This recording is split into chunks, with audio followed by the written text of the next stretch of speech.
Bakit nga ba bumababa ang share price ng stock pagdating ng ex-dividend date? I'll explain it in a simple way based on my experience and understanding.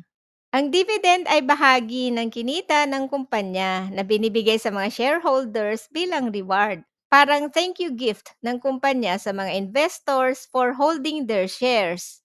Kapag nag-declare ng dividend ang isang kumpanya, may dalawang importanteng dates na dapat tandaan. Ex-dividend date. Dapat hawak mo na ang shares bago pa dumating ang date na ito para qualified ka sa dividend. Ex means excluded. Kaya kung sa ex-date ka mismo bibili, wala ka na makukuhang dividend. Hindi ka nakasama sa listahan ng entitled shareholders. Pero kung hawak mo pa rin ang stock, makakasali ka sa next dividend payout. Pangalawa, payment date. Ito naman kung kailan marireceive ang dividend sa account mo.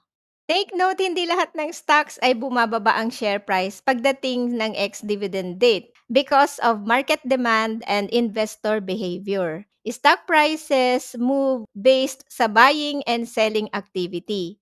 Kapag namigay ng cash dividend ang isang kumpanya, it is distributing a portion of its assets, usually cash.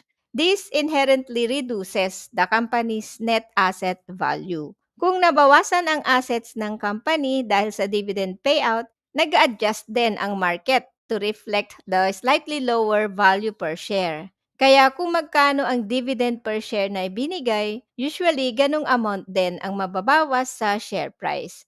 At kung maraming nagbebenta sa ex-date, mas malaki pa ang ibababa ng share price. Pero kung maraming bumibili kahit ex-date dahil sa strong sentiment sa stock, pwedeng tumaas pa ang share price.